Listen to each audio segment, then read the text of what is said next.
So this is, worksheet number 4, acid-base balance. So acids are electrolytes that release hydrogen ions when ionized, and bases are electrolytes that release ions that combine with hydrogen ions when ionized. If you watch this YouTube video right here, it goes through ionization, and it just talks about how basically sodium and chloride, when they dissolve in water, they come apart. That's ionization when they come completely apart. But it talks about sugar and how sugar doesn't come completely apart, and that's because sugar is not an ion. So whenever you think about ionization, is that a Z? Ionization? Yeah. Think about ions. And ionization just means that it completely splits apart. It completely splits apart than it is an electrolyte.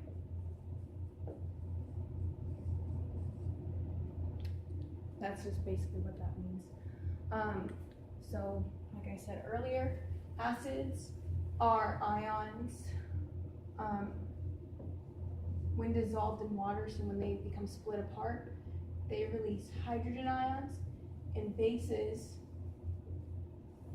release ions that can combine. So think about plus and minus, they combine together like that. So there's that. So we're gonna first start out with an acid. So since we're familiar with the digestive system, we're gonna start with hydrochloric acid. This is also known as your stomach acid. So you have a glass of water, and you drop hydrochloric acid in it, right? This is positive charge, chloride is negative charge. So when you drop it in water, it becomes separated into little different atoms. It's no longer attached together. They become separated, right? So this is ionization. So in the rationale, or up here, it says hydrochloric acid is ionized into chloride. Ionization, ionized means split. So hydrochloric acid splits into chloride ions, but more importantly, it ionized into hydrogen ions.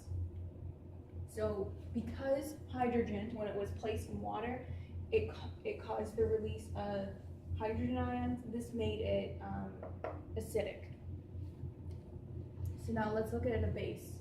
A base, the definition for base is something that releases ions that combine with hydrogen ions. So we're going to use the example of, what did I use? Sodium hydroxide.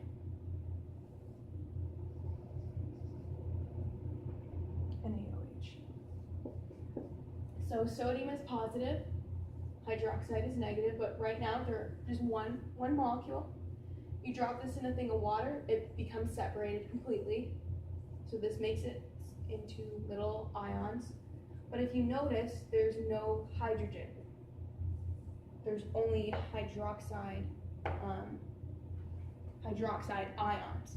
And you can tell because it's negative, right? Because, yeah, so if it falls into water and it dissociates, or it ionizes into hydroxide, it is a base. Does it make sense? Okay.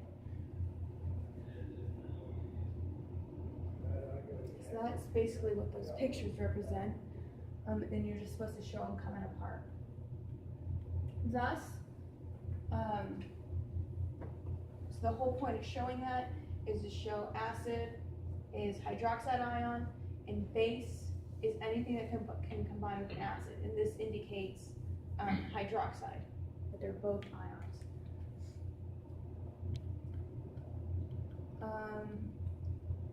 Bases lower the concentration of hydrogen ions. This is true, because if you have a base present, so base is present, then you will have decreased hydrogen ions. And what it really means is decreased free hydrogen ions. So in the picture, you have a cup, and it has five hydrogen ions, right? And they're just kind of hanging out in the cup. At the bottom of the picture, there is hydroxide ions, and just think about that you're just going to drop them in one at a time. So in the first picture, in the first part of the graph, it is it's asking for what is the concentration of hydrogen ions in the cup. In the first picture, it is high concentration because you have, 5. You have 5 of them, so that's high. But then when you put one of those, so I'm gonna draw it up here. When you put an OH in there, you drop it in here, it will combine with hydroxide. When you put a hydroxide ion in, it'll combine with hydrogen. So now, what is the concentration? It comes down to 4, right? Because you put one in. You put another one in, and yep. And this will combine. Now, how many do you have? I have 3. Now you have 3, and you just keep doing this until. So this shows how a base, which is up here, decreases the amount of hydrogen in the concentration because it gets less and less the more base you add. And the next part, label each characteristic as an acid or a base. So releases hydrogen ions when ionized in water. This is an acid. A base definition is that it releases hydroxide ions, but these can combine with hydrogen ions, right? Just like in here, the hydrogen ion combined with the hydroxide. So that's what makes it a base. Low pH, this is important.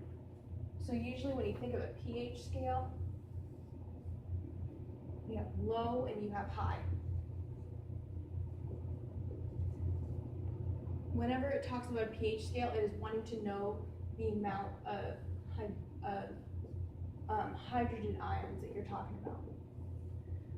So if you have a low pH, you are going to have very little, this is your pH scale, very little hydrogen ions. So, and if you have low pH, it is going to be low pH. This is going to be acidic. No, you're going to have high, I'm sorry. It's backwards. So if you have a low pH, this is acidic, okay? Low pH means acidic. But something that you have to think opposite is low pH, but you have an increased amount of hydrogen ions. It's kind of flipped around. A high pH, you're going to have, this is known as base, and you're going to have a decreased amount of hydrogen. So this is very little, this is too much. So just remember that it's flipped. The happy medium of the blood is 7.35 to 7.45. It differs by the books. I believe in this book, though, it says it's 7.35. And if you think about it, that's a very narrow range because the pH scale ranges from 0 all the way up to 14.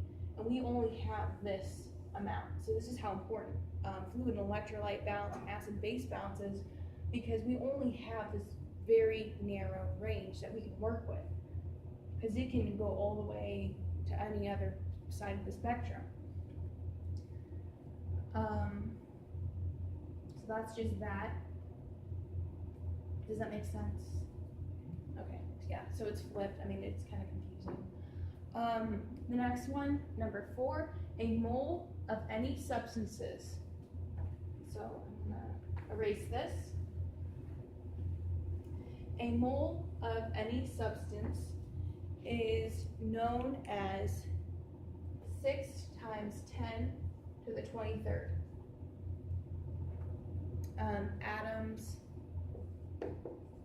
this is equals a mole.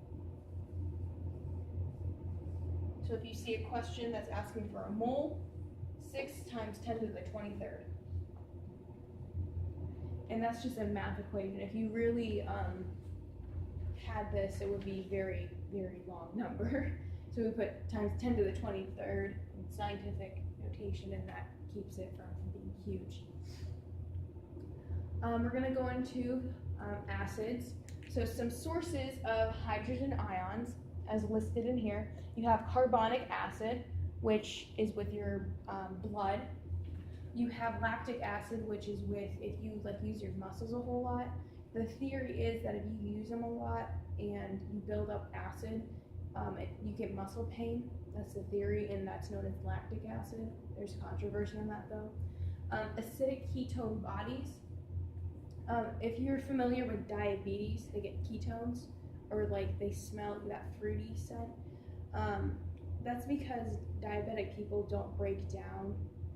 They're not able to break down sugar in the body, so that builds up inside of them, so that you get that acidicness because sugar is acidic. Because diabetics cannot break down sugar.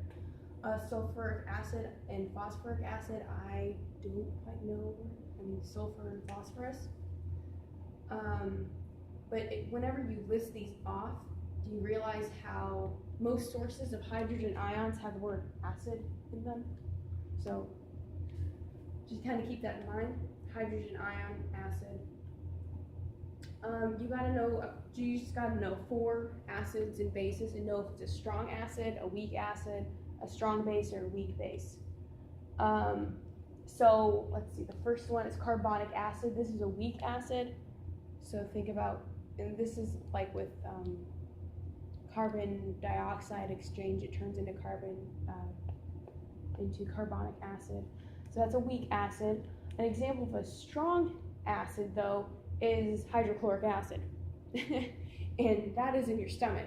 So, that's pretty strong. If that gets out of your stomach, that can dissolve your organs. So it's a pretty strong acid. A weak base is sodium bicarbonate, and I believe this is in baking soda. And then a strong base is sodium hydroxide.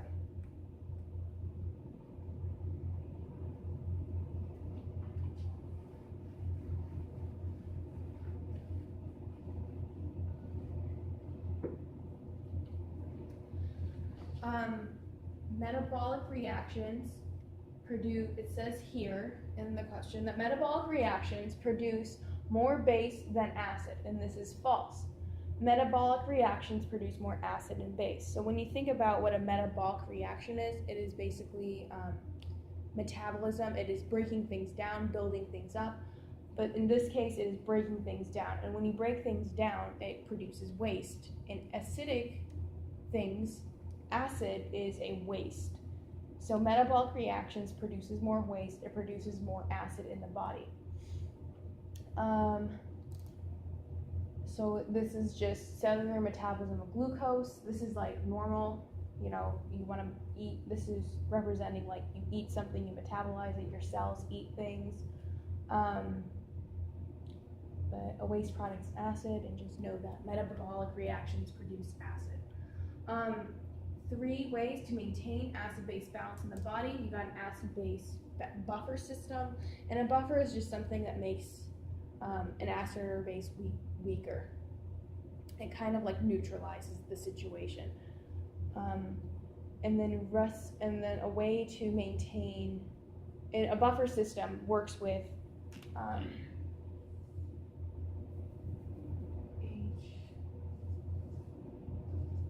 a buffer system works with HCO3. So if you notice it's negative, this is a base.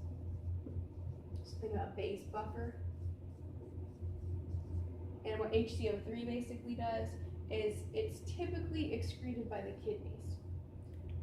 But if you have too much acid in your body, your kidney will hold on to it to neutralize the body because you have too much acid, right? So if you're acidic, you're going to be too positive of a person, and your body wants to be neutral. So if you're too acidic, it will cause your kidneys to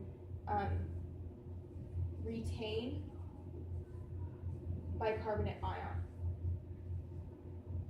right? Because you want your body to be neutralized. Another way is respiratory expiration of bicarbonate. or no, not bicarbonate, I'm sorry, carbon dioxide. So if you have, so carbon dioxide is known as acidic, as an acid. So CO2 is acidic. And if you have too much carbon dioxide in your body, to get rid of it, you're just gonna breathe it out. Simple as that. And then renal excretion of hydrogen ions. If you have too many hydrogen ions, that's not good, you're still acidic, and your kidneys will get rid of it.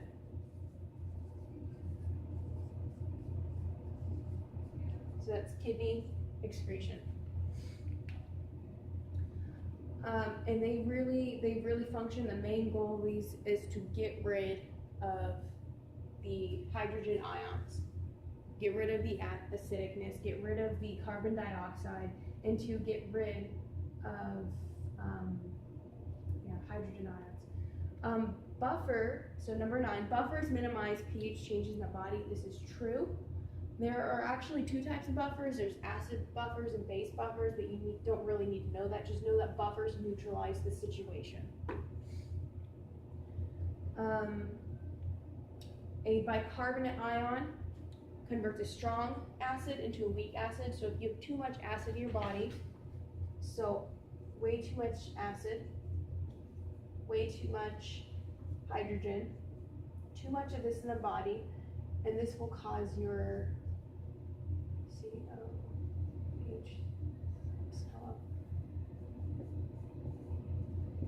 so this is negative, right? This is a base. When you have too much acid, too much hydrogen ions, your base buffer, your HCO3, your bicarbonate ion will combine with this, and it'll convert a strong acid into a weaker one. That's how buffers work. They work to neutralize the situation. So for a buffer for acid is bicarbonate ion, which is up here. So bicarbonate.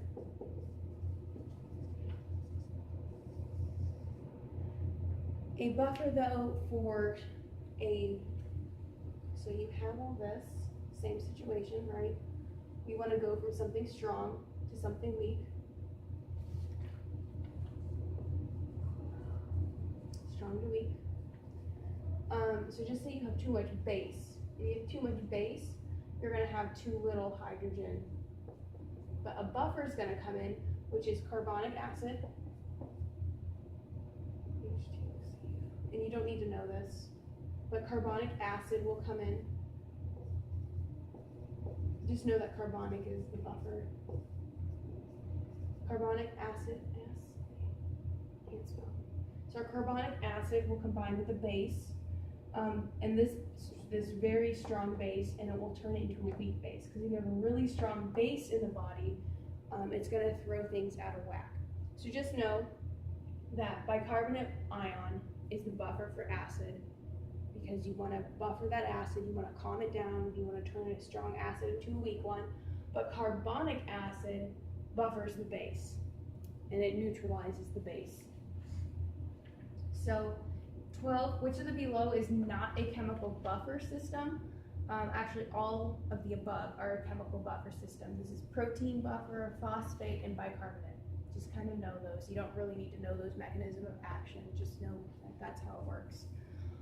The respiratory expiration, when you breathe out carbon dioxide, this carbon dioxide, when we did the blood, we had all that madness going on. And you can watch those videos. I posted those as well. But eventually, carbon dioxide and hydrogen work hand in hand, and they are both acidic. But if you have too much acid in the body, too positive, and you want to be neutral, the goal is to be neutral. But if you're too acidic, you're going to breathe air out, because it's going to get rid of that carbon dioxide. So whenever you're trying to, it's going to increase the rate, so the amount of breaths you take, as well as the depth, so how deep you breathe. Number 14, the nephron and the kidneys regulate hydrogen ion concentration of body fluids. So if the body's too acidic, you will urinate more hydrogen ions. But if you have too much base, then you're going to urinate less, because so if you're too acidic, you're going to urinate more because you want to get rid of all that acid. But if you're too alkaline, if you're too base, you want to be neutralized. So if you have too much base, you're going to hold on to that hydrogen ion. Number 15, a high protein diet will increase the amount of hydrogen ions in your body. This is because if you eat a lot of proteins, this increases amino acids. Proteins are made up of amino acids, so eating a lot of protein will increase the acid content. And this is where sulfuric and phosphate ions, they also increase in the body. And you have sulfuric acid and phosphate acid. It's just all acid. How fast does each system of ion regulation react? The acid base, so buffer system, so inside your body, you have the chemicals, that is very quick, that's immediately, because it's just the chemicals in your body. Respiratory expiration, so when you're breathing out, it takes a couple minutes to catch your breath, right? Just give me a couple minutes to catch my breath. The renal excretion, that can last for days. So renal excretion takes a while, but respiratory, give me a minute, let me catch my breath. Acid, and then like I said earlier, acid-based chemical system that's in your blood. It's just right there. Your blood has access to everything. I mean, that's rapid and immediate. That is happening actually all the time, like right now, always. It's always trying to balance everything out. So that is worksheet number 4.